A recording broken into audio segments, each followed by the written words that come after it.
few months ago during peak marathon training, I got the UP30 4.0 and started using it for long runs, while the Wind3 TR handled most of my easy and daily mileage. By that point, I stopped taking the Wind3 TR on long runs as the accumulated fatigue had me craving for more cushion and more guidance. I have carbon-plated race shoes too that aren't aggressive and aren't that unstable. I use them time to time, but eventually I remembered this one. It was just sitting on the top of my shoe rack. I use this on a lot of my longer sessions.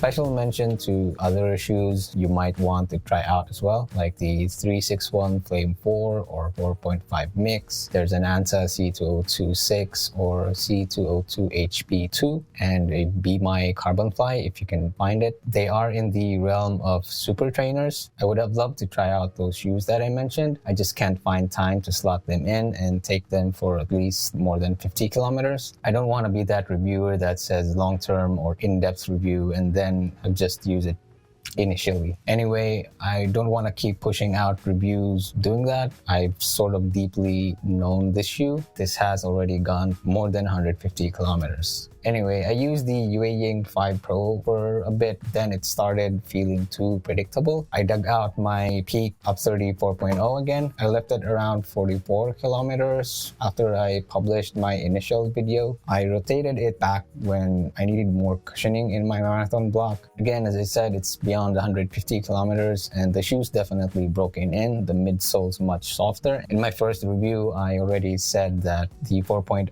looks way better than the 3.0 Elite, and honestly, I also can't wait for the 4.0 Elite to drop, at least here locally. The 3.0 was disappointing, but this non-Elite version is quite improved, so maybe the Elite 4.0 will be awesome. What really stood out to me was that the Elite version is also, I guess, cheaper. I got this one for about 3,200, but it can go as low as 2,800 pesos or $50. That's crazy value for a shoe trying to play in the super trainer category, but here's the thing, I wouldn't fully call this a super trainer. You can't expect it to match true super shoes. What you do get here is a very solid marathon training workhorse. And for me, that means durability, something that can handle long miles from the build phase to the peak weeks. Beyond 150 kilometers, this isn't showing any outsole wear. They've cut down some sections here to keep the weight down, but unlike other shoes where you start chewing into the midsole or to the foam, that's not really the issue here. The outsole is thick enough to hold up. One thing that I just dislike about the outsole is that it's not that grippy, and on wet surfaces like on wet water stations or when it had just rained,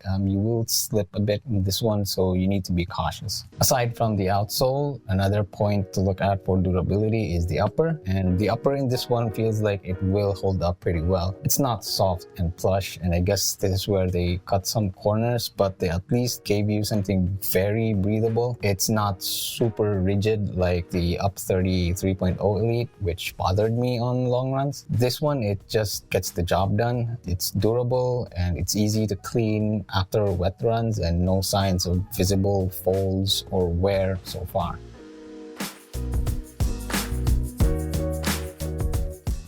Aside from durability, one thing that I look out for on a marathon training shoe is cushioning. With the long distances that you're running, marathon-paced efforts, and especially you're running a lot on tired legs, that's the point of the marathon program. It's to teach you to push when your legs are tired on race day. So cushioning is where it matters for marathon training. You start to really value your easy runs, running them very slow because of the accumulated fatigue, and a higher stack cushion shoe like this works just well enough for me. When I describe the ride as seamless and rocker driven with a bit more pop. It's not too propulsive, and to me it was steady when it was a bit more firmer. Now after breaking in, it feels closer to a daily cushion trainer. The foam has softened, it compresses a bit more, doesn't rebound as quickly. So in short, it's not an energetic foam, it's just steady, controlled, and not springy or propulsive. Now it's better at slow paces, but it's it's still not great. I've got trainers that feel nicer on easy runs, but honestly, if I only had one shoe and had this one, I wouldn't complain. It doesn't feel bad that I would need a separate shoe for easy days. So if this was my only training shoe, it's durable, versatile, and good enough for easy miles.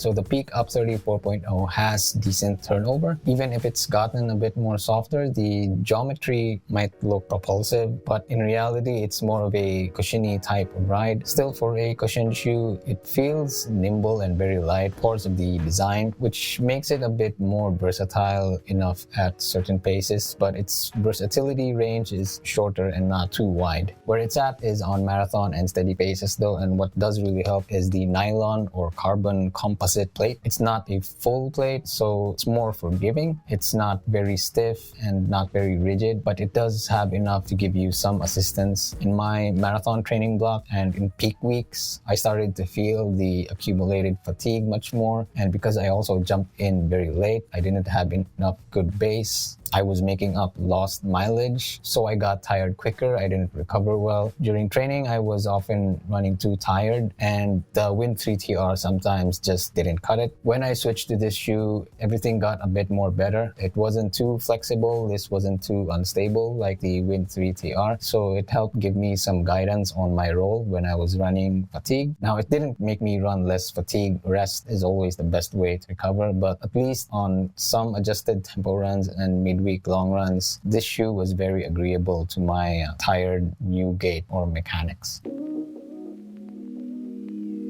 This shoe didn't make me want to go fast and was on point when I wanted to pick up on marathon pace efforts, and I would also split some marathon efforts some days and put those efforts to the later portions of other runs. I really feel like that I can finish strong with this shoe, and in finishing strong, this isn't the most fun feeling up-tempo kind of shoe. It does have qualities that do help you at least, like marathon pace efforts. It encourages you to a more natural mid-foot, forefoot strike, and if you are a heel striker, you will still get to heel strike in this one. This doesn't adjust your running form. When you're at those marathon paced efforts, it's not awkward or hard to keep your form. Like I said, you don't need to adjust. So it really did help me on those efforts running on tired legs where my form has changed, but I didn't need to adjust. My ideal paces for my original goal was 5 minutes 20 seconds to 5 minutes 50 seconds per kilometer range, but I just had to adjust at slower than that. It's great if you're targeting sub 4 hour 30 or sub 5 hours, while the upside is that it's more comfortable for long runs or marathon paced efforts, keeps you steady. The downside is that it lacks a punch for much faster paces, like half marathon effort. Another downside is that while it's stable enough for steady cruising due to the plate and its wings for stability, if your form slips, you might feel a bit of instability just because it's really just too narrow in the midfoot, but it's not too much. For heavier runners though that don't need stability shoes, this one is solid. Even if you're heavier, this is still a good option for those long runs.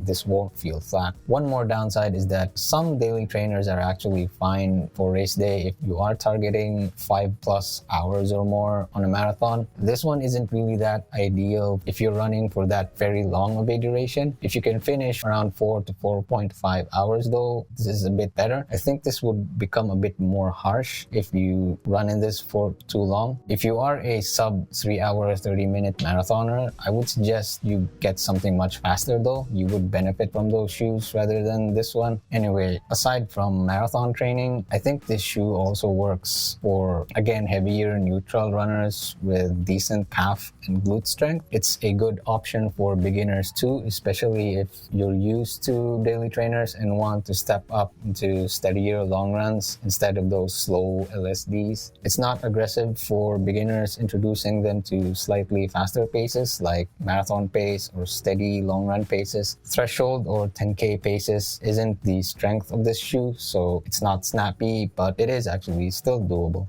Its sweet spot really is just on steady long runs, marathon pace. Easy runs are okay, though it feels better when you're at easy aerobic paces rather than very slow recovery pace. There is some sort of awkwardness in this when you're running like too slow. Now, I've been asked by someone who already has the Novoblast 5 and Adidas Evo SL. They are categorized as daily trainers, a bit more premium daily trainer types, but if you already have those, there's actually no need to get this one.